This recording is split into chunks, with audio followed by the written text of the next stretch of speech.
kind of like a, I think people like Mike because I'm kind of a unique kind of character. And I Like, have Yeah, the no, Celtics no, no, as Fox like, is right? right. Right. and I love to like You just see how games and possessions That's are more fair. intense, how they mean more. I'm not Right? putting him on. I think the U.S. is going to obviously win. Hello and welcome to another episode of Nothing But Respect. Today I have with me as always, my name is Patrick Goodford. I have with me as always Harry Krinsky. And to answer a burning question, do boys have swag and men have class? We have GQ staff writer Matthew Roberson. Matthew, your takes. Well, first of all, thanks for having me, fellas. My immediate reaction to that is, you can pay for school, but you can't buy class. That's all I'm going to say. That's really a good point, and we are going to run through the 21 must-have spring-summer essentials today, starting with pair of boots. No, just kidding. Matt, GQ does all kinds of great stuff, including host Matthew's work. But we got to start actually even before. There you go. He's got the Condé Nast water carafe. Yeah, It I was appears to about be to say. filled with cucumber lime Gatorade for performance enhancing reasons. Incredible, Bro, I yeah. wish that No, would it's- work 15,000% harder if we had a cucumber lime on top. The Condé Nast cafeteria is littered with just like hymns, water infused with hymns, for like a awesome GQ box the brand deal. No, we have to talk. We will talk about GQ, of course, and we will talk about Please. Matthew's writing, more importantly. But we got to start with a victory lap from within the Nothing But Respect universe. In our season preview episode, we were bouncing around some ideas almost specifically designed to get the ideas wrong, and yet in a failing upwards kind of way. I know you Conde people like failing upwards. The podcast, not failing upwards as a activity. Never mind. The Podcast P, we called that Podcast P would get taken off the air because of a Paul George related injury on our season preview, and lo and behold, it actually happened. I am kind of positioning this as part of a new vibe shift, a kind of like second aftershock vibe shift. But I mean, listen, where were you guys when you heard the news that the Podcast P podcast was on a break? I was deep in the Wells Fargo Center, just interviewing Paul George. I was so excited. I was so pumped. I'm a Podcast P listener from day one. I play the episodes on 3x speed so I can listen to them 3 times in the time it takes someone to normally digest those wisdoms. So Yeah. I'm devastated. My productivity is rising. My hair is growing back, but at what cost? I think I was doing the classic New York activity of trying to get Twitter to load on the train because I could see, when the text of a tweet will load, but not the picture.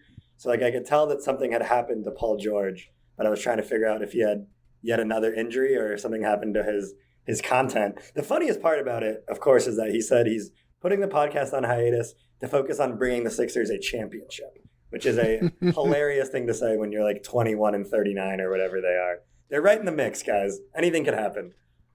He has been so bad this year. I know the Sixers are ass generally and are the most depressing team for largely Embiid reasons, but it is just remarkable how bad PG has been for them this year. What do you think it is? Because I haven't watched a ton of Paul George ISO minutes. Are you is he a step slow? Is it just he's not locked in? Do you have a thought, Patrick and Matthew? I think he just I think we've talked a lot about how the game has kind of changed this year. Everything is just kind of hyperball. Everyone's running fast. You have to execute super quickly. The cool type of player now is a Thompson twin. PG just he likes to play kind of slow. He's pretty good at that ISO ball stuff, and he can drive on guys and create shots out of somewhat compromised positions. But I think just defenses can load up on him so much. And he just he looks a step slow and a little too old, I think. The thing I'll say about Paul George as the Paul George PR campaign is I actually think that Pacers Paul George was a beloved star. I mean, he was really good. He went toe to toe with LeBron that one year. He had that, he had this horrible injury afterwards that hammered into his athleticism, where I think the Paul George PR campaign like got all fucked up, went sort of like Hillary mode, was there was a tier of star of the player empowerment era that it was kind of like, of course, they get what they want. LeBron can force his way out of anything. He can do whatever he wants. But then there was that tier below that aren't quite good enough to win a championship alone, but we're dining off of the player empowerment or off the notion that they should be able to force themselves out. And I do think there was a little bit of like Schadenfreude or like I mean, there's all of that. Like, I think still people even look at Giannis trying to like GM and are gleefully like, yeah, if you fucking traded for Dame Lillard, you idiot. Like there's a little bit of that. But Paul George was that thing where it's like, really? Okay, we're letting Paul George force his way out of Indiana now? I mean, I don't know, like second team All NBA, really?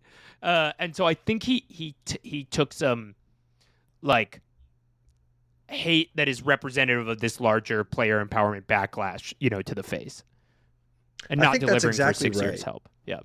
Yeah, it's like the way people talk about Bradley Beal as like this guy got a no trade clause, and there's like an almost like you have to remind yourself, if you're like a pro labor person, that like it's okay to be annoying and it's okay to like get the bag and sort of like get one over on ownership.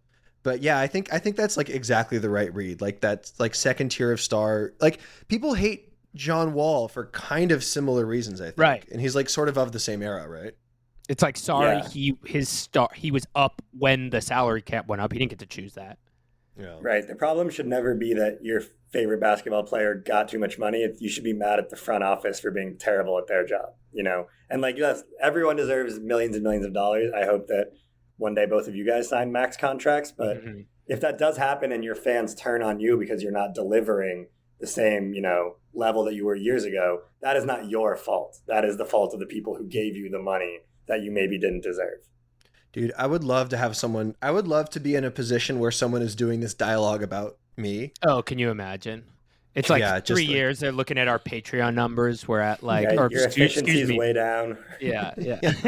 It's like, say what you want about, the Kia Motor Company. They're very evil, but giving the Nothing But Respect Boys $100 million is like, it's good for them. It is kind of weird that they just keep comparing like Scoot Henderson to various types of cars, but like, I guess the check's clear, whatever. Are they going to run the same fucking Zizek bit bag again? They've been doing this since 2024. The one, I want to say one kind of obvious thing about the playoff podcast thing is there was this push from within the NBA to be like, or I feel like within the NBA community and those defending players to be like, oh, what, a player can't also podcast during the 19 hours they're not traveling. Right. And there's no rules that say a dog can't play basketball. Right. And I agree with that on one level. Like, I agree, of course, that these people are doing all kinds of they're allowed to have lives outside of their job, even if it is a very expensive job. However, the podcast, the player podcast, is a branding exercise. You are doing it as an extension of your brand. And so if the fans are annoyed about the idea that you have a podcast, even if they're being stupid, you are beholden to them because you are trying to sell them Nikes. There is a little bit of like, if this exercise is a part of the larger PR machine and people have wisened up to it, you have to play by those rules, I feel like. Yeah, like I think that's all totally right. And like the one player podcast that I've always respected was after game 1 of the 22 finals when the Warriors lost and Draymond hopped on the mic, and I think solo, like critically, that's like part of what I liked about those podcasts is it's just basically like his diary, like he's like doing his like little memory dump for the day. But he got on the mic and just called that. He was like, that win was bullshit. They made a bunch of threes. Shooting luck win. We got this. Yeah. Which is like, if you're going to do something that's like that public and that potentially embarrassing, like I really do respect him for like going out there, talking his shit and like ultimately being right. He was right. And that's part of NBA history now, along with the phone call in the parking lot to Kevin Durant. Yeah. And like, that's more interesting than Podcast P doing it as like a just straight up branding exercise, right? Like there's a sort of the Draymond podcast thing is like he strikes me as a sort of throwback in a lot of ways, specifically that he's like a psycho in a way that like players kind of aren't right now. Like he's counter to all the buddy stuff, but he's also a hyper modern guy in the sense that like he owns a Shure M7 microphone, Yeah. I was just looking at his rig actually today, and I was like, how unbecoming. This man is a like gladiator, and he's got the same microphone that I have. Which NBA player do you think, if they did start a podcast, would have like the most unpleasant potential one? My nominee is Jason Tatum. Yeah, Can't go wrong with that answer. This actually is a helpful thing for this podcast, for like why Paul George's podcast seems. Well, also we're like kind of wrong here because Paul George's podcast is extremely popular. It's just I don't know who the fuck is listening to these things, but there is a degree of like Paul George was never a personality before he had a podcast, so I was kind of like, well, what are you doing? Like whereas Draymond, kind of was always something there. Matthew, Harry, you were at the GQ Bodie Super Bowl party, something we've got eyes on. If there's a Bodie party related to sports, we know about it. We get like a little like buzz and we see the lookbook. You've told me a little bit about what was going on there, but can you give us and the listeners who surely care about the brand activations of a brand none of us will ever be able to afford? What was going on at the GQ Bodie Super Bowl party? So I'll set the scene for myself. I was backstage, we can call it. I don't know if that's the right word. I was in the workers' tent. I don't know if you guys have ever been to like a music festival and you look over to the side. There's a bunch of people like under a folding tent, just like furiously typing and trying to get Wi-Fi while you're outside in the desert. That was what I was doing. Finding the best moments from the show to then post later on for our dedicated viewers who may have missed it live but wanted to catch up later. Thank you, Harry. It was a joyous occasion for sure. I think the fact that we pulled it off at all was impressive because we got actual active NFL players to play dress up for us, which was sick. And a lot of them seemed to really like it and take to it naturally. Shout out to Jamar Chase, especially, who's like the best receiver in the NFL. And he was like, yeah, I'll do this fashion show for you. Like if I was an athlete in any sport during the off season, I would be like, don't contact me. You know what I mean? I would go Jokic mode where I'm like, I'll decide what I want to do. But if the team is contacting me, it's an immediate no. You know what I mean? Like, how did you get this number kind of thing? Two final questions about GQ Bodie. One, you mentioned we were texting about it offline. You mentioned about a specific rumor going around. Are you allowed to put that on the record? I think I'll put it into the ether as vaguely as possible. I'm gonna do the most annoying thing possible, where like people at home are gonna be like, "Oh, they're gonna talk about it offline, and we're not gonna be able to hear it." That's exactly what I'm gonna do. Yeah, I was told through several degrees of separation, like this is very much a through the grapevine rumor, that someone out there in the sports media world is this is the word that this person used when telling me the story, in a situationship with one Lil Wayne, the popular recording artist. So these are why you go to these parties. Yeah, exactly. That's all I can say legally speaking. I'm going to stop there. But when I found that out, I was like, I could fly back home to New York on the power of that information. It's all worth it. Yeah. That's good gossip. Speaking of things that will infuriate and annoy people, there's a new Boston Celtics documentary coming out very soon. I know it. Why does this exist? Well, I'm well equipped to talk about this. I received the screeners for this documentary because I was trying to interview the podfather himself, William Simmons, about this, and they said no. I get it. Ball up top. I'll start on some new activity instead. But it exists because. And I think someone tweeted about this. I'm going to paraphrase a tweet, basically. There's a huge, I think, disconnect between how much HBO and Bill Simmons care about the Celtics and how much the general American public does, which is, I don't think, very much. You know what I mean? I am never like walking around thinking about like the reverence I have for the Boston Celtics franchise. You know what I mean? Like they are a basketball team to me, and that is kind of it. The documentary tries to like make them out to be more of a cultural institution. And I will say that the episodes from like the 60s about Bill Russell and his like involvement in the civil rights movement, that was all very cool and informative. And I was like, okay, Bill Russell, great man. Thank you for all you've done. After that, I'm like, I don't know if the Celtics had much cultural impact. You know what I mean? I guess Larry Bird was huge for like unathletic white dudes. But as far as like the Celtics being like this thing that we all have to sit down and learn about over 9 episodes, I'm like, I think they've missed the mark here. It should be like maybe 4 episodes max. That's my take there.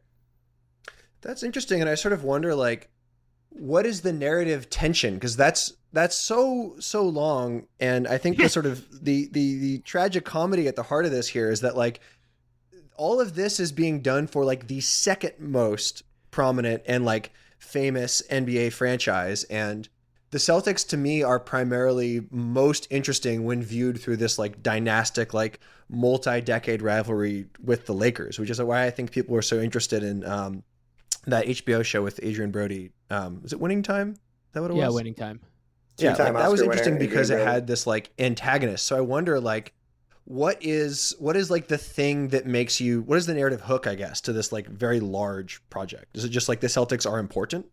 It's really just like here, if you want to learn every single thing about the Celtics, here it is. Like it starts from the very, very beginning. There is a lot of Red Auerbach coverage. Red Auerbach, I learned, Williamsburg, Brooklyn legend. That is where he was born and raised. Wow. So yeah, we could probably, you and me, Harry, go find Red Auerbach's childhood home if you want fucking beat his kids make a little Saturday out of that. Whoa. There's a plaque next to Winson. Yeah. Yeah, exactly. Red Auerbach, R.I.P. Red Auerbach, you would have loved Winson Bakery. Yeah. Maybe this is like myopic, but like the actual most interesting unexplored basketball story about Boston is why there's so many fucking sports writers from Boston. Like, why is Bill Simmons and Dave Portnoy two of the biggest sports media people of the last 30 years? Why did they grow up like near each other? That's a great question. I think we're going to call that the Bob Ryan effect. Everyone who grew up in Boston wanted to be Bob Ryan and be on PTI every week. I actually think that's right. I do think it probably was like there were these transcendent, for whatever reason, these transcendent, OG sports writers. I mean, they do get into like the tribalism of Boston sports and how like if you grow up in New England and like you care about the Celtics and the Red Sox like accidentally, even if you don't care about sports, you care about the Celtics and the Red Sox basically. So I think that plus like the literary history of New England perhaps, and the like just the sheer volume of colleges there perhaps combines writing and sports in a way that no other city can. That's going to be my kind of like one hit from the bong take on this. Over the weekend, I was talking with some friends about the like Slovenia phenomenon. Are you familiar with this? Where there's like Luka, the current like best men's cyclist since Lance, like Barron all these other guys. Yeah, there's like a really exactly. Barron Trump, future USMNT center back. Barron Trump is Slovenian? Well, yeah, his mother is Slovenian. Yeah, he's also like 6'8". Yeah. Harry, how would you take Barron Trump? From a basketball standpoint? Yeah. He's wiped the bottom of his shoes. He slapped the floor. Yeah. Well, no, I get switched on to big guys sometimes, and it's like this is how you have to do this in early. Oh wait, for reference, Harry is 6'10", so yeah. So I'm putting him in the back. No, so early in a pickup game, you just keep playing. But if it's game point and he switches out on me, I'm pulling it back and doing the like. I'm like.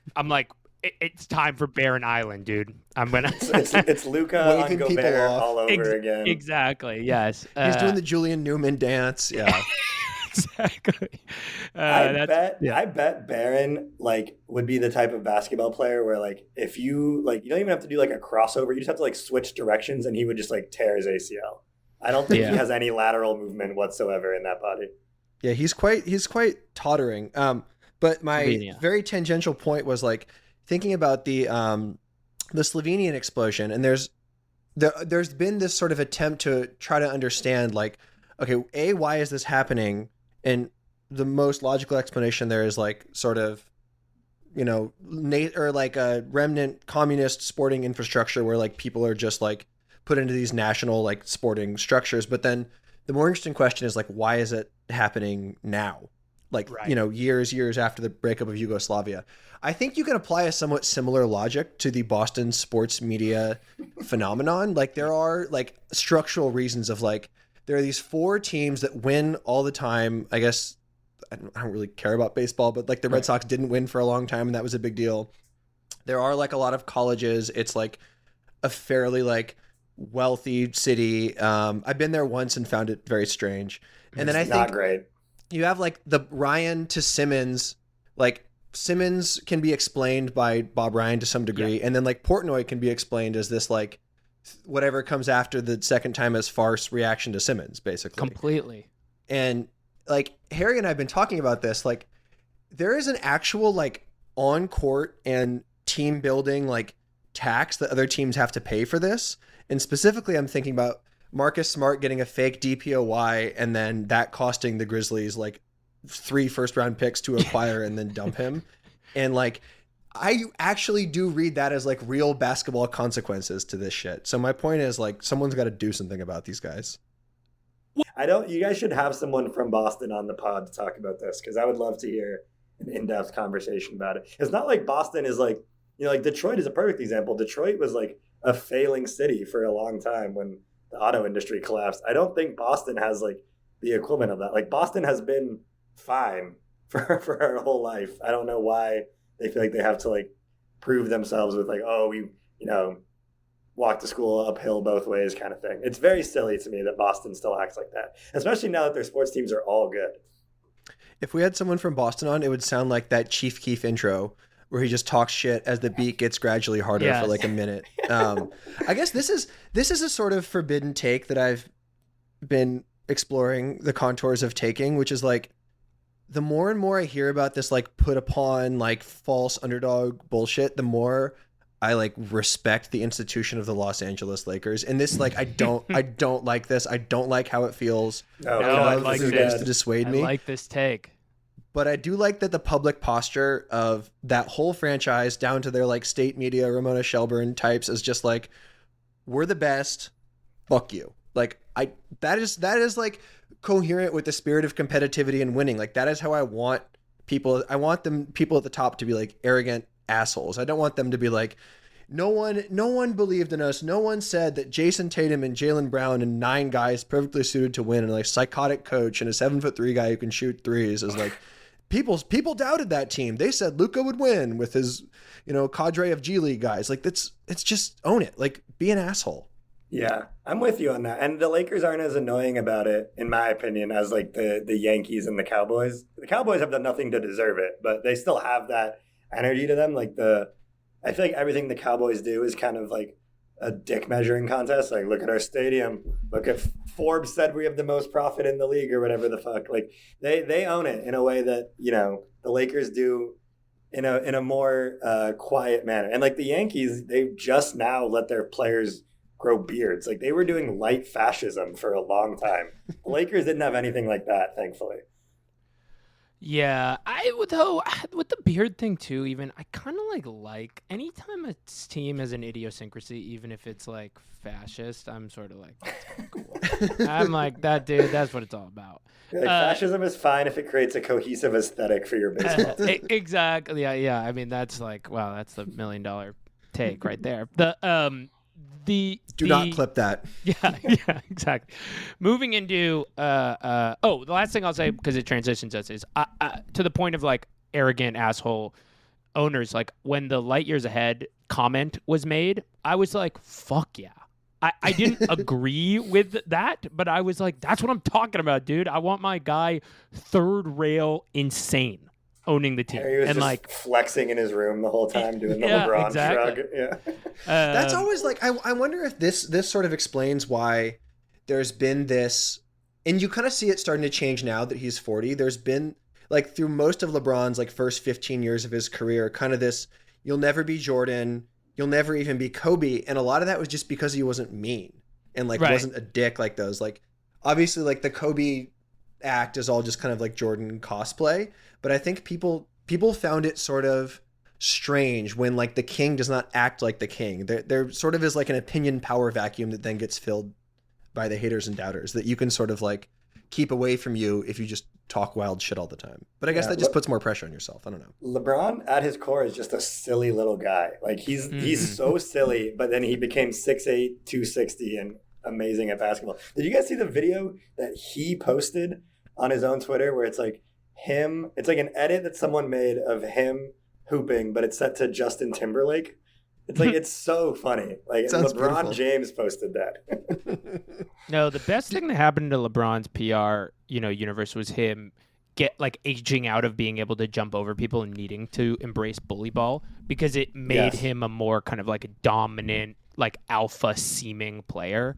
Because the whole thing was like, oh, he's an amazing passer. He's amazing. Like he's like this perfect team kind of facilitator, which he was and actually is impressive. But if you're trying to be the GOAT, you got to like, I now the lasting like LeBron GOAT image is him like shrugging off a 6'9" guy as he like puts him in the basket and dunks on him. Yeah, like there was this narrative for like 15 years that it's actually bad that LeBron doesn't take worse shots and instead manufactures like these amazing wide open looks for his teammates at the end of games. They're like, he should be dribbling into triple teams if they want us to respect him. And this kind of like, this is a much larger conversation we don't need to have right now, but this gets into kind of like this ball don't stoppy, like real hooper vanguard of people who think that like basketball is only honorable when it's stupid, basically. Yeah. You have to make it look harder for yourself. I mean, you guys are ball knowers. You understand that the Kobe, anyone who thinks Kobe is in the top 5 all time is wrong. But Of course. the thing about Kobe that he did so well was make everything look so cool because he was doing it the hardest way possible. Like taking those insane fadeaways over 4 guys is great for like clip farming basically. But playing with Kobe would have been the most insufferable thing on the planet. Like, pass the ball, dude. Like I'm wide open in the corner and you're trying to dunk on Raja Bell and Leandro Barbosa at the same time. You've profiled a bunch of people. Do you guys have, and Patrick, if you have answers to this too, because I put some of my kind of like dream profiles down. If you could, because the profile is in a tricky spot right now. There are not a lot of excellent profiles. I don't think that's because there's not excellent profile writers. I think it's because it's many people have said this, but it's just very hard to write a profile. It's hard to get the celebrity on board. It's hard to get the PR machine to get on board. It's hard to get, all of these ducks in a row, which is a shame because these things are fun and they're fun to read. With all of that being said, do you guys have a dream profile list? I do for sure. Yeah, I can kick this one off. I think we talked about this before, Harry, because one of them is a Bay Area ex-Seattle legend, so right up all of our alleys. And I did pitch this, and I was told that it wasn't going to happen, but mine is Tim Lincecum, the former San Francisco Giants pitcher and noted weed enthusiast. My dream was like go to Tim Lincecum's house, blaze that shit up, talk about his career with him. Like that is what I was put on earth to do. And like I think also I would have like decent insight because we grew up like in the same part of the world, and like I know what high school he went to, and I know people who are like a degree removed from Tim Lincecum. Also, just him being like 4'0", 60 pounds, and being the best pitcher on earth for 2 years was like that was just so cool to watch. And like I'm a baseball guy. We don't need to spend much of this basketball podcast talking about baseball, but Tim Lincecum I think had the perfect mix of like kind of like a comet across the sky, and then also like weird, quirky personality that would make for a really good story. But his agent told us that he's not doing media right now. So I'll come back to this idea later. Yeah, I feel like I remember reading a great Lincecum profile in Sports Illustrated a long time ago. And they really got into the like, his dad is an engineer for Boeing. And he designed this, like, he basically solved biomechanics to create this perfect pitching motion for his tiny son. Like, I remember that was like the coolest thing ever. Well, perfect. Yeah, perfect for getting guys out. Terrible for having a working arm 5 years later. Well, and look at fucking Boeing now. Maybe he really was more of a burn bright, not burn long kind of guy. I would love to do the Gavin Newsom profile, but like, Dude. this gets into basically why like the celebrity profile is dying because like this is just a symptom of like the larger decline of like journalism. Right. And I think celebrities are like this very interesting sort of like battlefront there because the profile was always you could sense the terms of the exchange based on how it was written, where it's like, okay, the celebrity would like to get publicity out of this and the journalist gets access, and like you can that's a market ripe for negotiation right there essentially. But as the means of distribution and advertising and like, not to use this word, propaganda no longer really need, like journalism is like A, inconvenient, but B, like an sort of active hindrance to a lot of that. The only like a lot of the only stuff that does get done is like pretty stage managed, or more likely they'll just go on the like celebrity podcast circuit or do some other kind of just like pure PR bullshit. Basically, this is just like downstream of like public relations' total victory over journalism. Well, yeah, you hit the nail on the head too with the player and celebrity podcast. Like every athlete now would rather just talk to fucking Jeff Teague, and every celebrity would rather just talk to Dax Shepard, as opposed to being asked like actual questions by a real professional journalist who's gonna like challenge you. You know what I mean? Like if you go on the Roommates show, you know that it's gonna be like fun and light, and they'll ask you like one question that gives you pause for like a second, and you're like, oh, I can just, kind of back my way out of this. Whereas like if you went on a real, hard hitting NBA interview show, much like this show right here, right. If you guys had an NBA player on, I think you could put him, you put the clamps on him in a way that Jalen Brunson and Josh Hart are not doing. Dude, that's an interesting question. Who, if we could like skewer one person in the media where we have like a real attempt to kind of like extract the truth from them, who are we getting on?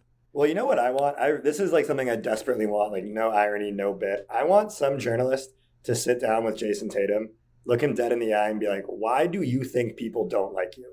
I want to hear what Jason Tatum's answer to that is, because I think that is his path to enlightenment. Once Jason Tatum accepts that people just don't like him because of his personality, that will open a lot of doors for him as far as like either turning heel or just being like, you know what, it doesn't matter. I don't need to keep complaining about how no one likes me.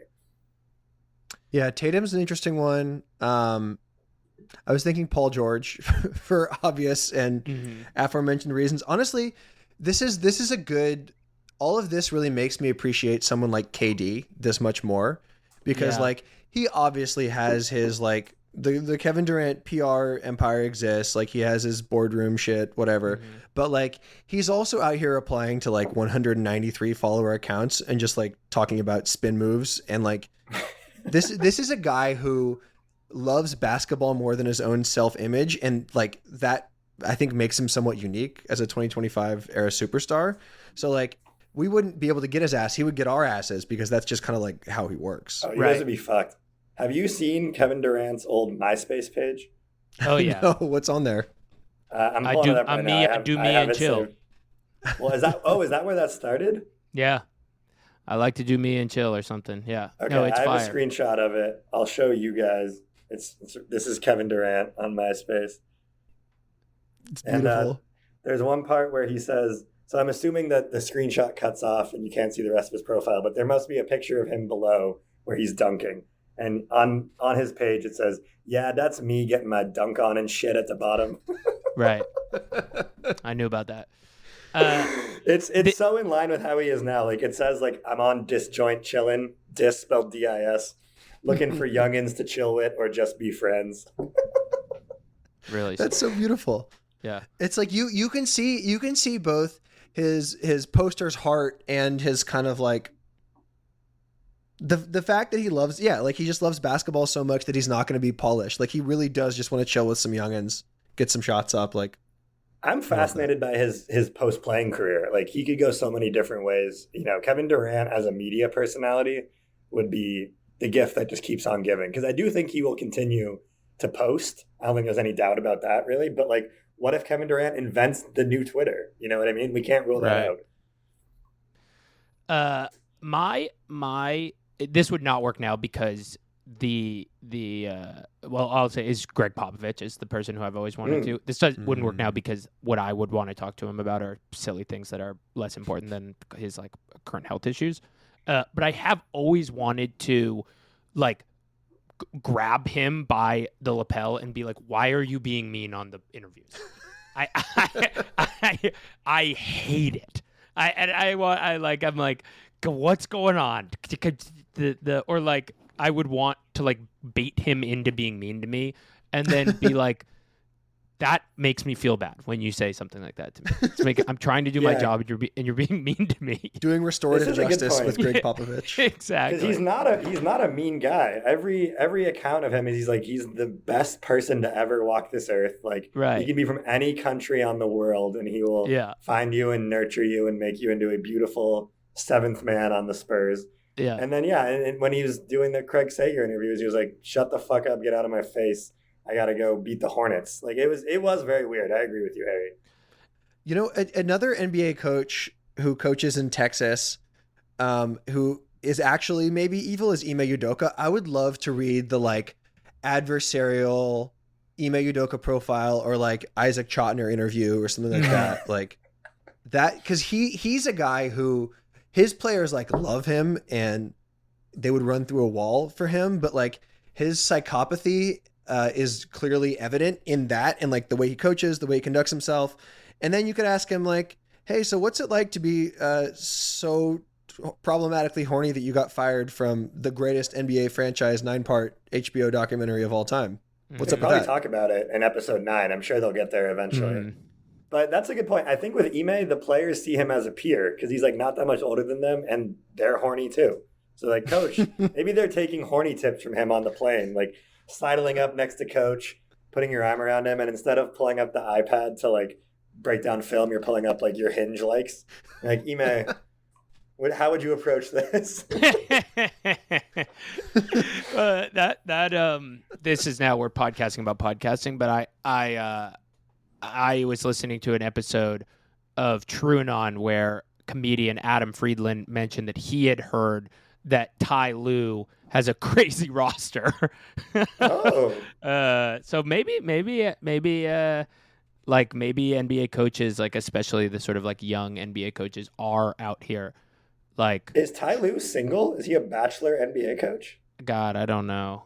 That's pretty rare. I mean, I guess I hope so, right? Given the information I just said, but who's to say, right? I guess he could be Pauly. You never know. Ty Lue is Pauly. Yeah, everyone knows that. Dude, I would never. If a can you imagine a Pauly coach trying to ask me to run suicide? That's a good story too. There's got to be NBA players doing the Lou Williams thing, but more ethically, like doing it, but under the like branded as like true polyamory, not Lou Williams being like, "I have 2 girlfriends, fuck with me."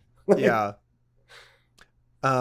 This is sort of, I was thinking like people have written about Tibbs and have interviewed Tibbs a lot, but I find him to be one of the most fascinating people in basketball. And the writer Kelly Conaboy had a great tweet that Timothée Chalamet's next role should be a young Tibbs. Oh, I would watch the fuck out of that. Dude. That would be great. This is, Timmy do would you love guys to remember, do that too. I was trying to think of the last great celebrity profile.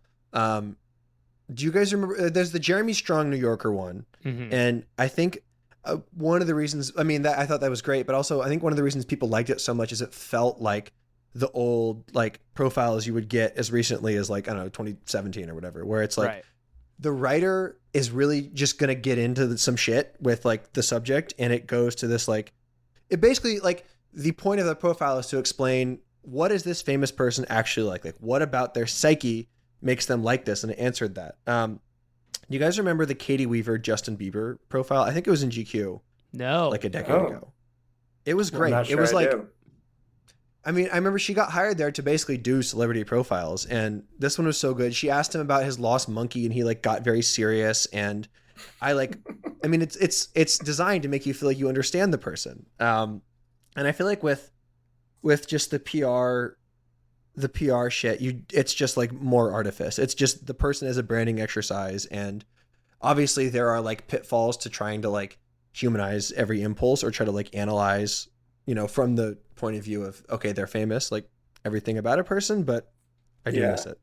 Well, yeah. As someone who's on the inside of this world, I will say that makes the 99% of the difference. Is if you show up to the interview and their PR team is there, you're not going to get anything. If you can somehow get the subject alone, especially if you like go to their house and meet them like on their comfort level, that's where the good shit comes. So I bet that's what happened with this Katie Weaver, Justin Bieber profile. I also am contractually obligated to say GQ, plenty of great celebrity profiles. Give us a subscription. Keep print media alive. We can send celebrity profile to your house every month in physical form, sometimes even 2 or 3. But yeah, you're right that they're in a weird spot now because of the access machine is so much different than it was. I mean, going back to the 90s too, like we have the GQ archives here. Like there's some crazy shit going on in 90s GQ stories. Yeah, because that was much more when like the GQ profile was one of like the prime vectors of fame. Like if you were going to be like a bad boy, like Pussy Posse era actor, like the GQ profile is like how you, because there's not like TikTok or whatever. This is like sort of how you show what sort of person you are. And I guess this is all just sort of downstream of like the written word being less and less of like a relevant way to communicate that information. Yeah, like these kids can't read. All they do is watch Paul George highlights. Paul George gets in his bag. Yeah, my just brief answer to that is that there was, I'm not just saying this because we have Young, there's a great Young Thug GQ profile that's so good. There are so many good quotes from it. And it's just like, I totally think about it when I think about his music. Okay, let's. Well, I want to talk about this Letterboxd thing, and then we'll get to some actual basketball things. It's Oscar season too. Everyone's talking about, did Honora deserve to win? Adrian Brody's performance. No, we need to talk about real cinema. What are the Brooklyn Nets watching on these cross country flights? It makes sense. NBA players and have long loved movies. There's that incredible NBA film tweet. Account which I was perusing. Dude, tried to interview that guy too. He never responded. I was perusing some of the tweets today because I was thinking about like posting some of them or like talking about them. They are so funny. There's a great one. Did I add it in here or did I delete it? I think I deleted it, but it was like Karl Anthony Towns being like, "I love the film Coach Carter. It reminds me how important it is to have a good coach." You know what? He's right. Yeah, he is right. And then there was Steph Curry being like, "Just saw Grown Ups." Like it's like so they're so good. There's someone, it might be Bradley Beal. Someone tweeted about Shutter Island like 14 times, like watching the classic Shutter Island, and then like 2 months later, like, what should I watch tonight? Thinking Shutter Island. Right. Well, there was, I will. This is again anecdotal, but like a lot of NBA players are traveling all the time. It makes sense that they would like watch a shit ton of movies and have kind of takes on them. And in my time when I was working with Rex Chapman, he was like obsessed with movies, and it was a funny thing because it was Rex Chapman famously tweets a lot about all kinds of stuff. Does not ever tweet about movies. Like I really actually to Madeline Hill's point. On our episode last week about wanting a LeBron sommelier podcast, like I would love 2 NBA players just talking about films. Like that would be really fun. And the closest we've gotten is this Nets Letterboxd video, which hit the Twitter sphere. I thought it was a very smart brand activation in a kind of like, I mean, Letterboxd is just like they are really smart about their brand. And I guess it makes sense, like the Nets, in Brooklyn, et cetera. What jumped out in terms of some of these like basically two-way Brooklyn Nets hanger-ons and their favorite films? That's a huge part of it. They're asking people that are not even known to NBA fans. Like Cam Johnson is the most famous person in this video. For anyone who doesn't know, we're talking about Letterboxd did like the 4 favorites with the Brooklyn Nets.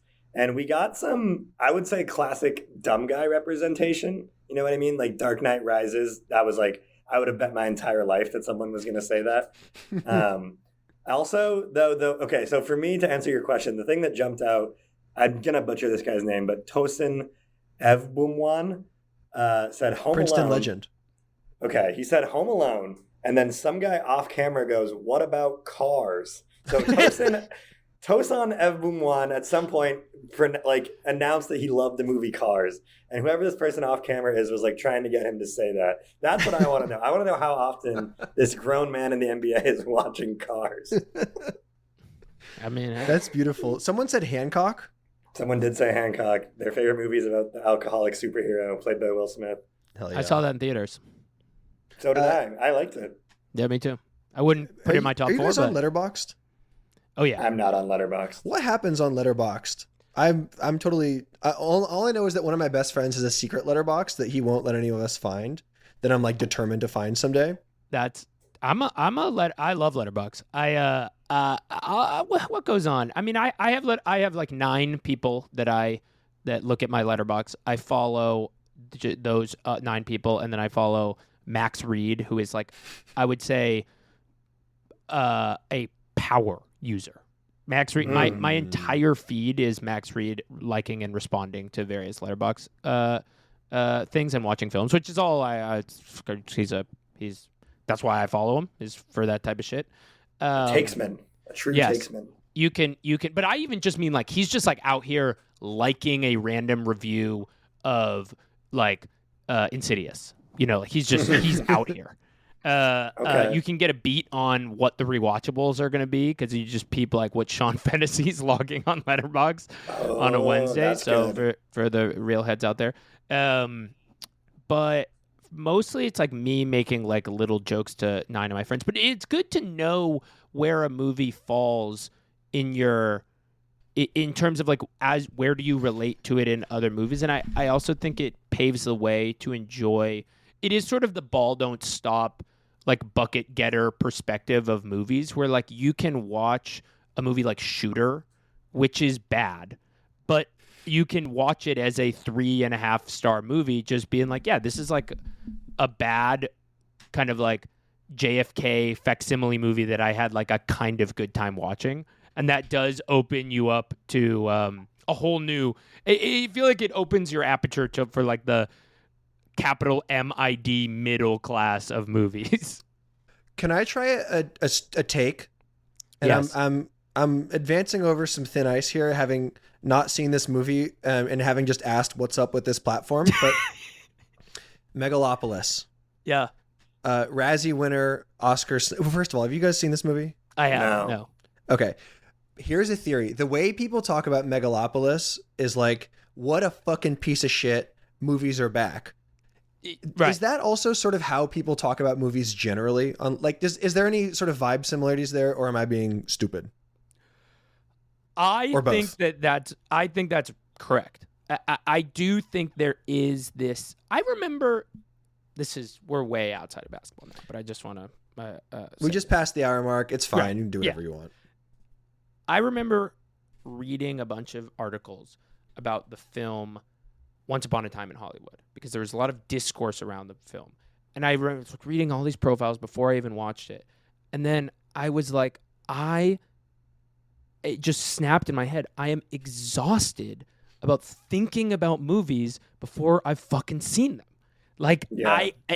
we have jumped the kind of like, and maybe because movies as an industry were in a tricky spot, and so there was this like desire to imbue them with cultural relevancy or whatever.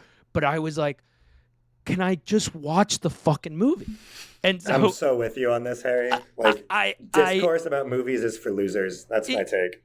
I don't want to go that far. Like, I do like thinking and talking about movies and like prescribing them, cultural value or whatever. Like, I do like, but I do think there was this degree of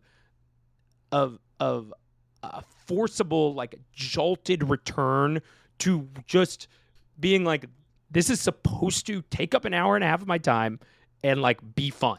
And all the other stuff is like, is a bonus or whatever, or it's not a bonus necessarily, but is like is ancillary to the like essential component, which is like entertainment. Yeah, and that I hear that in the Megalopolis thing you're saying.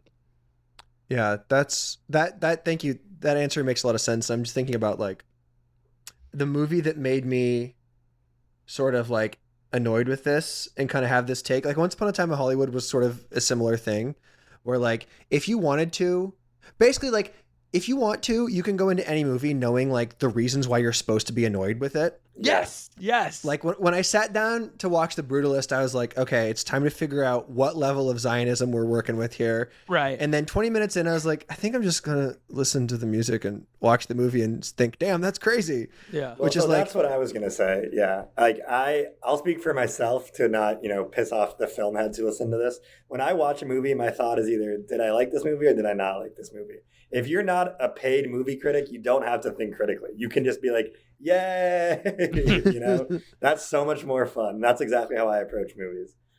Yeah, I like the thumbs up or thumbs down rating system because that is like coherent with how people make decisions. It's like, should you watch this movie or not is kind of like basically the information they're trying to glean from looking at, okay, 3.5 stars, sort of borderline, 4.5, definitely, yeah.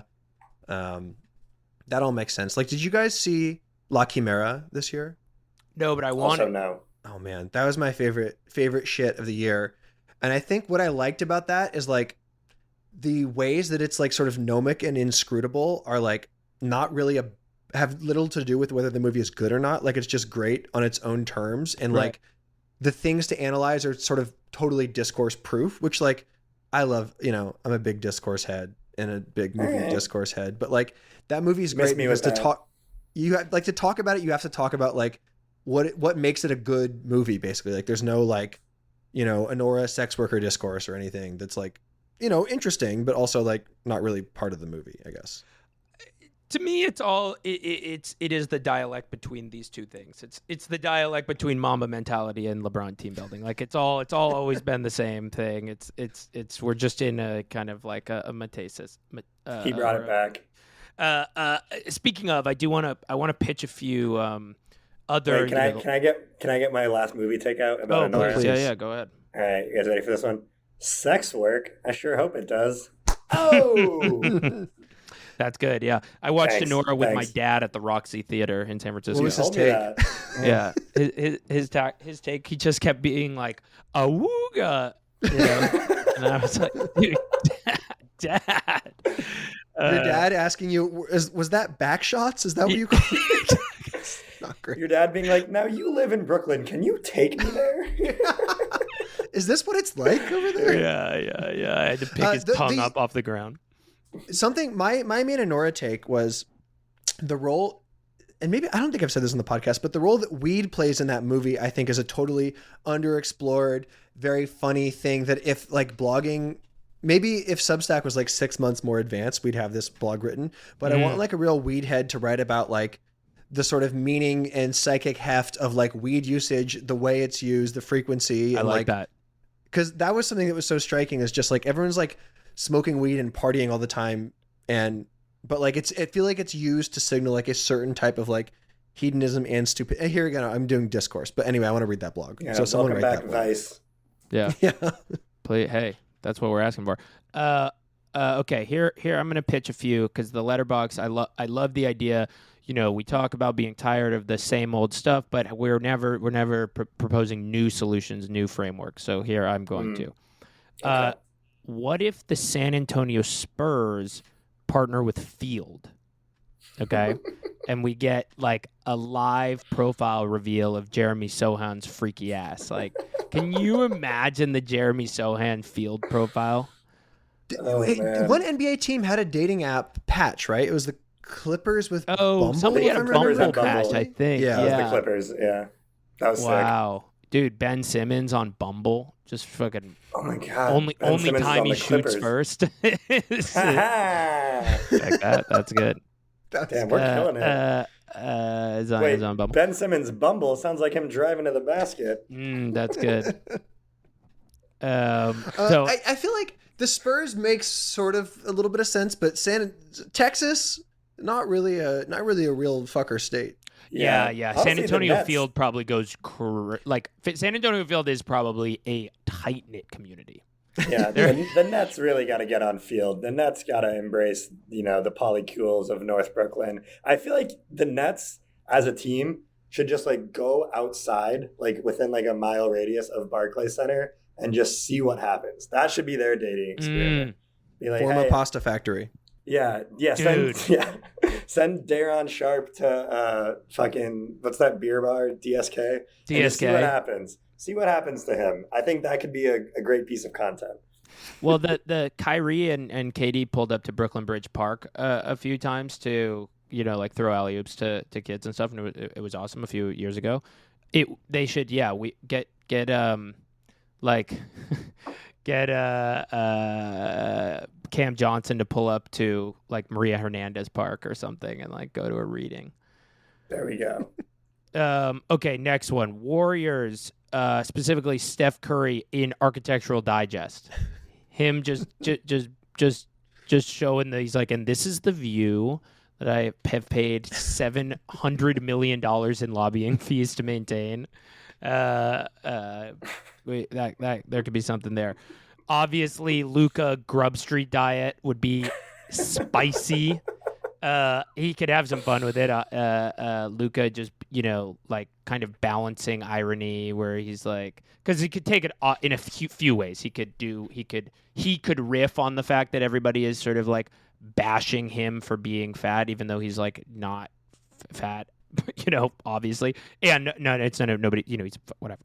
I don't even need to. I would want to read the Wemby Grub Street diet because his shit is optimized. He's got all kinds of powders and gunks, and you would just be so mad, dude. If I saw the Wemby, it would be like a number one is probably like a free press, New York Times profile. Number two is a Wemby Grub Street in terms of like setting me off. Can I interject real quick on the Luka diet thing? I have a question for y'all. When was the last time you smoked hookah? Dude. In Mexico, in December or November 2023, pretty we went to recent. this small town, and the one cool place to hang out was like a kind of like really kind of annoying, stinky, like hippie place where you could smoke hookah. And so then it was pretty fun. Okay. I low-key love hookah. I'm trying to bring it back. No one in my life smokes hookah anymore, but if Luka Doncic can do it, I don't see why I shouldn't be able to. Yeah, I mean, it might make you a higher performer. The evidence is there. It works for him, yeah. I grew up smoking hookah too. It was a big part of my high school experience. Did you guys ever do the thing where you take like a paper plate and you put dish soap on it, and then you get a paper towel or a toilet paper roll, and you swirl the toilet paper roll around in the soap, and you take a hit of hookah and you blow it through the paper towel roll so it creates a giant bubble of smoke? Yeah, take as much time as you need to think about that. I just blew Patrick's mind. You said you're from Seattle, right? Suburbs of Seattle. Okay, even more grimy. This makes sense. That sounds great, honestly. It's so fun. If I saw that, I think I would get gauges in my ears pretty much instantly. Yeah. When you said, "Did you guys ever do this?" I was like, first in my head, I was like, probably, and then you said paper plate, and I was like, nope. Yeah, there is a little bit of a lift here. You got to gather 3 materials for this. Just doing arts and crafts with 70 cigarettes. Basically, but it tastes like blueberries, so it's way better for you. Yeah, it comes from the earth. Whatever. Luka can even just sort of forget the meta discourse around it being stupid that people are calling Luka fat. On its face, it is so obviously cool that Luka is this like weird Slavic cigarette smoking guy that is so good. It's like, what are we even talking about? Should have been a pro. I just don't even I don't even whatever.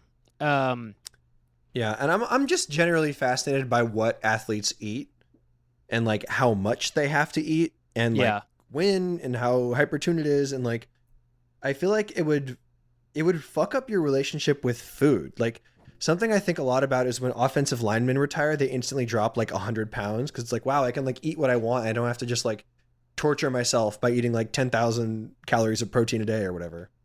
Yeah, I'm going to get another natural plug in here. GQ.com, real life diet.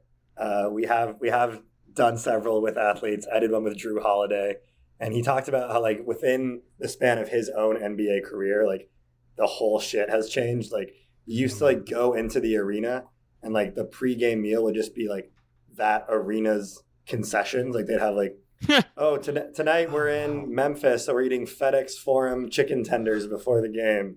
And now it's like, obviously that's no one in their right mind would ever do that. Like whoever suggested that would now get fired if that happened. Right. Like they're all eating like, grilled chicken and rice, and they have their smoothies and stuff. Like, but it is fascinating to think like within Drew Holiday's career, which is not that long, like NBA nutrition has done a complete 180.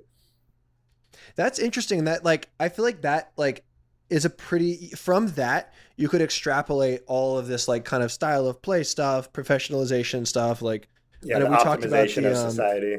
Yeah. Like honestly, yeah. Like when we talked about the Jordan Sargent NBA cap Atlantic story that was so good. Mhm. And the thing that was striking about that is that like what Bobby Marks was doing was like revolutionary, 30 years ago. Right.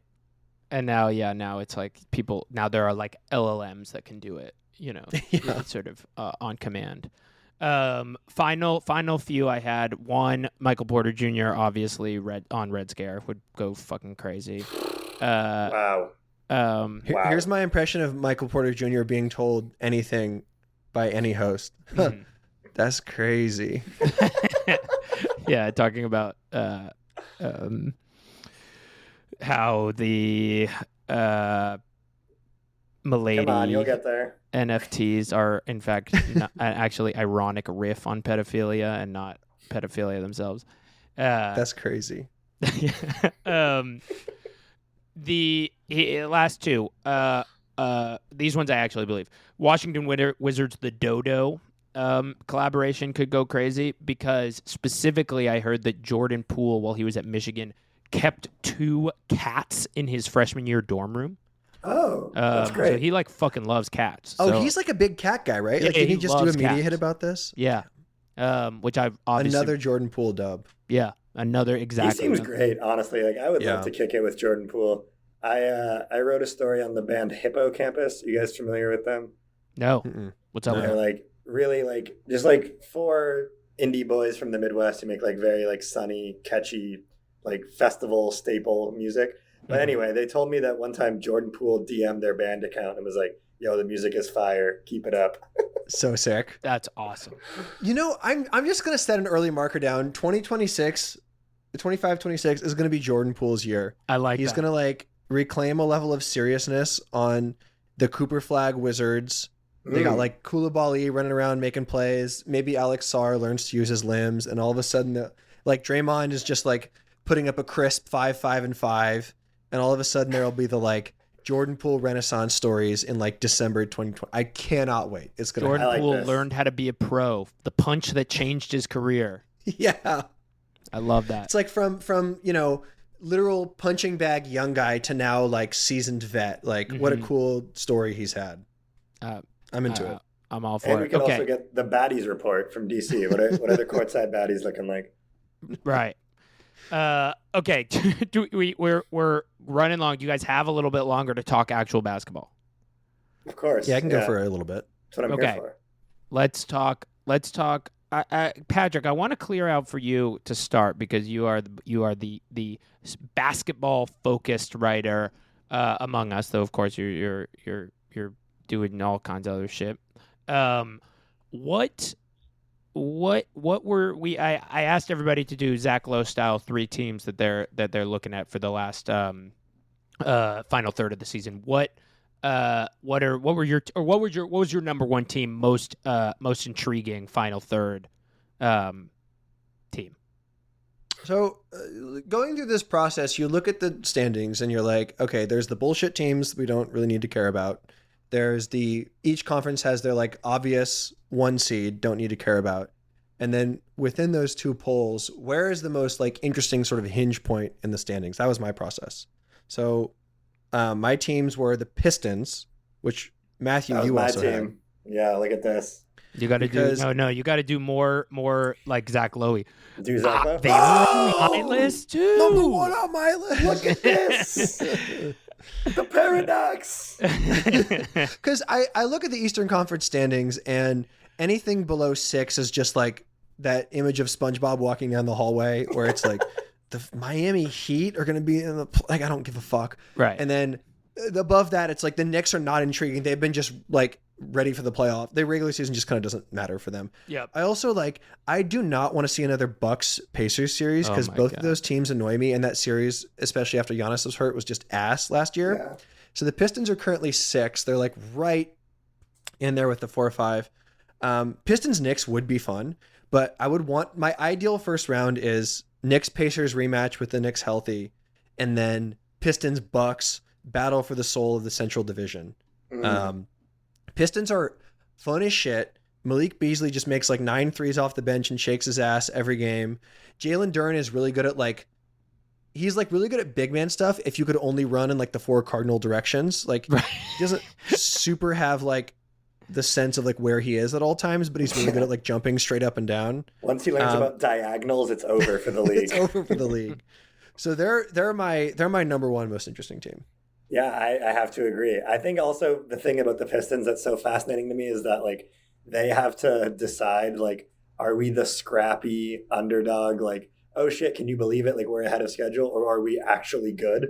Like, what are the Pistons going to convince themselves over this last third of the season? Are they going to get scared and be like, oh shit, we had a nice little story, but we're actually not there yet? Or are they going to go the other way and get like a big head and be like, yeah, if we get the Bucks, like we could beat the Bucks, which I think probably is true. But I want to know like what kind of aura, for lack of a better term, the Pistons take on, because they like in the standings, like you said, Patrick, they're in a good spot. I don't know like internally how much the Pistons themselves actually believe that they're good. That's what I'll be looking for. Well, Cade is a really interesting like type of best player because he kind of is like approximated like 90% of Luka, who is himself this sort of like no one is really like him. So to just be like him at all is like pretty amazing. And he has such a calm energy to him. And my favorite Cade thing is that he like played as a big man until like his senior year of high school or whatever. And so he has like old school back to the basket. Like his game is so ethical in the sense that if he gets like a tiny point guard on him, he just beats the shit out of him until he scores from like 12 feet. It's really fun to watch. Yeah, I wanted to ask because I watch the Pistons some, but not enough to kind of have any coherent take about how they've suddenly turned it on. And so my question is, I can imagine what their shots look like when Luka is the primary kind of facilitator, running pick and rolls, getting like the right switches and sort of like taking advantage of those switches. What does the second action look like? Is it that Jalen Duren has figured out how to do that little mid post short roll? Like where are they even scoring if it's not from Cade? It's either Dennis Schroeder demon time, Tobias Harris moving at 0.75x speed, or my close personal friend Simone Fontecchio hitting threes. Is there They're a cool. bit better sneaky winner from the Philly fallout than Tobias? Like it's like, has Tobias just played himself into the Hall of Fame? Like he's like, whoa, it's turned teams around. It's and I will say too, people in Detroit have always loved Tobias Harris. When my one time during the pandemic, one of my Philly friends and one of my Detroit friends like got in an actual like pretty big fight about whether or not Tobias was good or bad, because the Detroit guys were like, he's fucking rules, dude, 19-6, and then the Philly guy was like, he's ruining my life, and so he has a home there. I was always annoyed by the way Sixers fans talked about him, as if it's like, it's basically they're like martyring themselves because they have like the 17th best small forward who doesn't really capable of running fast on their team. Just like get over it. They're sick in the head, Philly fans. Who were your guys' other teams? Number 2, for the exact opposite reasons we were just talking about, I had the Milwaukee Bucks because I'm just like so confused by them. You know what I mean? Like on paper, I'm doing the thing where I'm like, if they are healthy and they all play up to their potential, like they could upset someone in the playoffs. You know what I mean? But then you remember that they have Brook Lopez, who is, I don't know if you guys had the privilege of watching that Bucks-Rockets game from a few weeks ago where Brook Lopez took the 40-footer at the buzzer, or not even at the buzzer, with like 20 seconds on the shot clock. He took a 40-footer to try to win the game. Bucks fans were like, we need to get this guy out of town immediately. Like, I personally despise Brook Lopez's game. I like when I watch him, I turn into a boomer and I'm like, you need to get your ass in the post, please. And also, like, you have Giannis on your team. Like, any shot in a Bucks game that ends with Brook Lopez taking a three is like that could have been Giannis or Dame. You know what I mean? Like I get mad when I realize how much Brook Lopez is involved, even if the math works itself out where like it is a good shot. I just want to see the cool guys do shit. So I'm really curious to know what the Bucks look like by the playoffs. They also don't really have a bench, and they have the most unreliable championship winning coach of all time. So it can just go so many different ways for them that I'm intrigued. Like I would not be surprised at all if, based on the matchups, they got swept in the first round. But I also could see them like pulling off an upset in the first round. And also Kyle Kuzma is there now. Yeah, that's like everything you said about Brook Lopez basically describes the experience of like interacting with anyone who went to Stanford and is like 10% self-serious about it. And the Kuzma thing is interesting because like their move at the trade deadline sort of zig where others are zagging is to become evil. Like they got Kevin Porter and Kuzma and their vibe is just so sour now. Like I've always kind of disliked watching the Bucks, but now I like find them actively detestable to the point that like I would probably root for the Pacers in a first round series if they played them. That doesn't feel good. Yeah. I wonder if Giannis is gonna like go super sicko mode again. You know, like we can't rule that out, even though I don't think it's likely. Like there's a lot of situations where Giannis will be the best player in a series, you know, and I'm like, that means something. Yeah. But not against the Pistons. Not against the Pistons, no. I don't believe that, but for a second I was like, maybe no. The thing I'll say, Brook Lopez is entering the kind of Perry Ellis, Kansas territory of like that dude has been 35 for 11 years. Like I actually like what he's doing, but he has been in this sort of like twilight of his career reinvention phase for now an entire career. Like I don't even remember that it should be studied how he was able to kind of reinvent his game to be bombing 40. I don't think he took a three until he was traded twice. It's so strange. This is another manifestation of the Drew Holiday Memphis Grizzlies chicken strips phenomenon. Yeah, right. So true. I just learned, I saw this on NBA Reddit, which actually, this is a funny, I want to tell you guys actually about this scandal on Reddit, which I just discovered. So did you guys see that Ty Jerome spoke negatively about this female ref? Natalie Sago, yes. Natalie Sago. Natalie was terrible. He was like, Natalie was terrible, exactly. And there's something to be said about that conversation and what that meant and blah blah blah. I will talk about it another time, but I want to talk about this interesting meta discourse that I perceived happened on Reddit, which was 16 hours before the game, before the Natalie is the worst ref, or Natalie was really bad comment. A Reddit user posted on the NBA subreddit r/NBA saying Natalie is the worst ref ever, and there was some like discourse around this on the Reddit, the subreddit, and then that post was deleted by the mods on the subreddit, to which then the Ty Jerome comment reignited this, and everybody was like, "Damn, dude, where'd that post go?" And then there was like, "Well, the mods deleted it," and everybody was suddenly mad that the mods deleted it. And to me, I don't exactly know how the r/NBA mod experience works, but it did kind of make me think that I was like, are you like, should they have deleted that? It would have been kind of interesting to see that. Like, why are they policing this thing?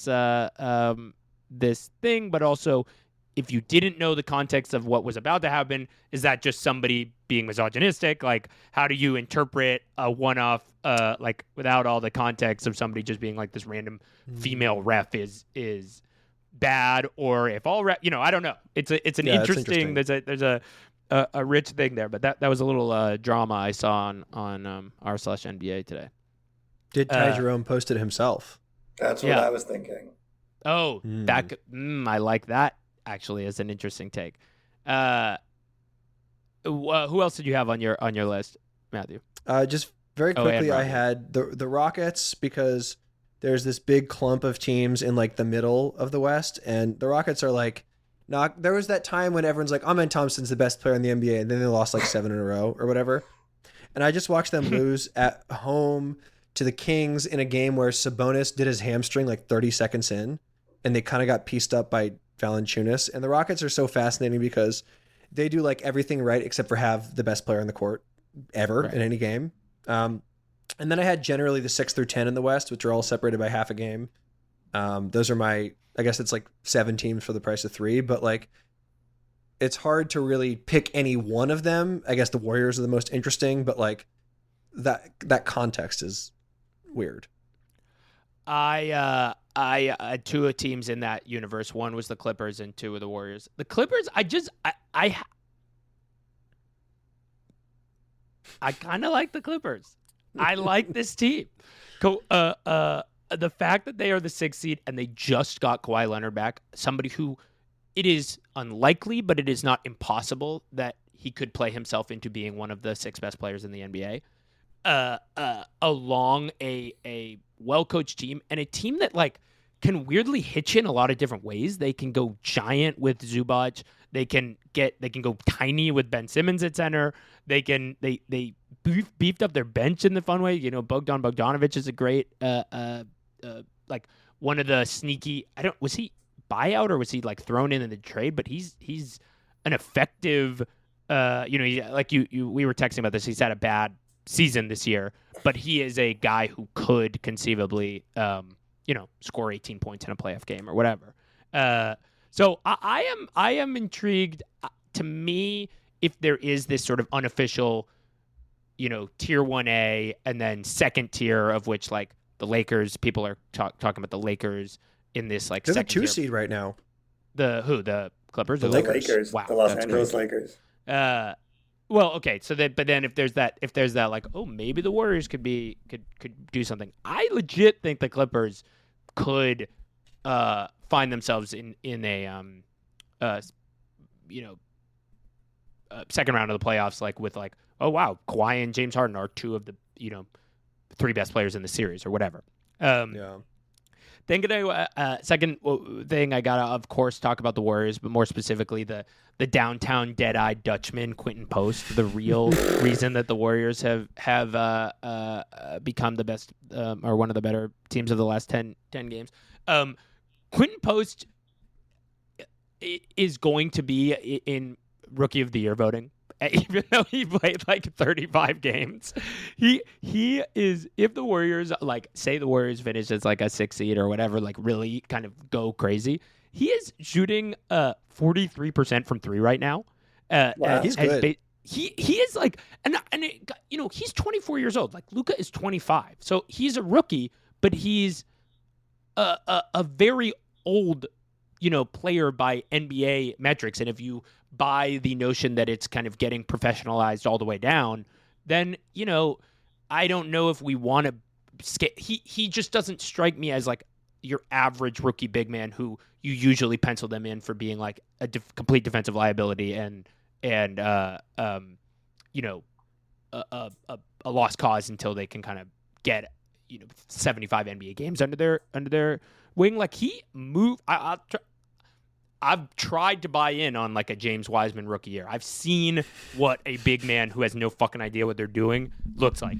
Quinten Post knows what he's doing. He is hedging on screens. Like he's not super fast, but he actually can make these kind of like weird pick and roll reads. Like I on defense. Yeah. And he can fucking shoot the shit out of it. He's not afraid to shoot either, too. He'll get a pass from Steph, just no hesitation, just bomb that shit. Like it's cool to watch.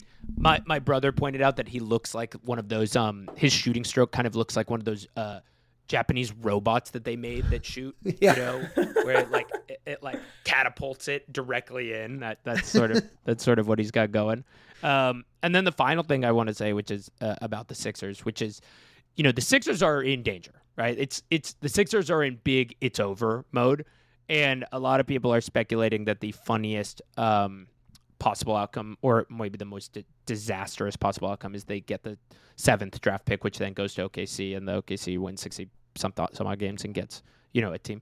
To me, the actual funniest possible scenario is the Sixers go up in the lottery and somehow end up with the number 1 pick and get Cooper Flagg, because the Sixers are on, like, they are in a good time Safdie Brothers style film. Like, they are going 100 miles an hour. They can't stop. And the only way the fun ends is if they, like, their car gets totaled, and getting the 7th pick and trading it to OKC would be a car totaling.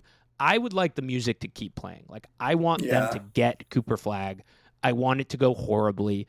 I want it to suddenly be this weird thing where Cooper Flagg is better than Embiid next year, but Embiid owns the team. That's like 100% going to happen. Yeah. Like, it's just, there's so much more fun to be mined out of this. So that's what I hope happens.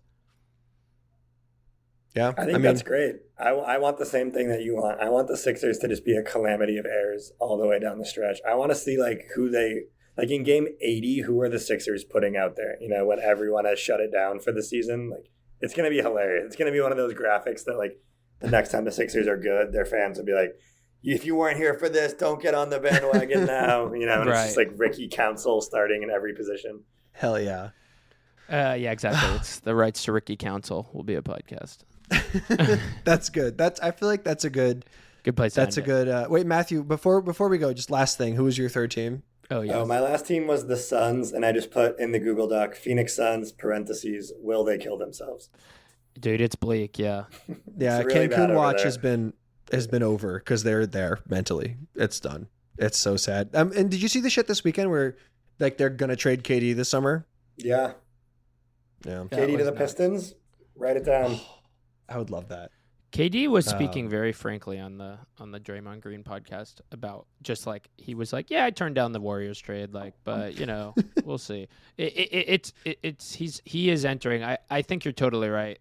Whoever was talking about this earlier about that him as a media member will be this very interesting kind of like third option besides like the Kendrick Perkins insane person and the more buttoned up. Whatever. Yeah, I think he'll have the like lack of filter that Shaq and Chuck have, but he'll be like infinitely smarter than those guys.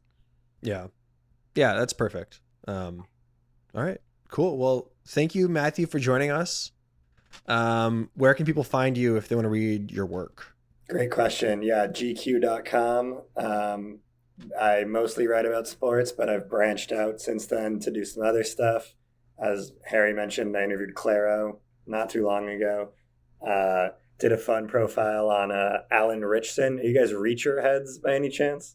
Oh, he's the big guy, right? The big guy who plays Reacher. Yeah, I would direct everyone toward that story. That one was a lot of fun. I like that one. That was a good blog. No, it wasn't. This was a full profile. We went in depth. I'm using Reacher. blog in the larger sense. Anything on the computer is a blog. Yeah. Exactly. But yeah, GQ.com hosts all my work, and you can follow me on Twitter. On X, the everything app, at mroberson22. I'm still using Twitter. There's no way around it. I'm still very much on there. It's fine. You and me both, baby. I'm going down with the ship. That's how I feel. I don't want to make a new thing. You know what I mean? Like, if Twitter actually becomes unusable, I'm just probably done with social media. I'm not going to jump to the other thing. Yeah, I tried to download the Substack app, and I don't know the difference between follow and subscribe. I don't know what's going on over there, but people get really mad about that. Understandably, people are like, there's a whole kind of meta discourse on the Substack app about. Okay. Yeah. Well, we gotta go. Okay, anyway, thanks for joining us. Yes.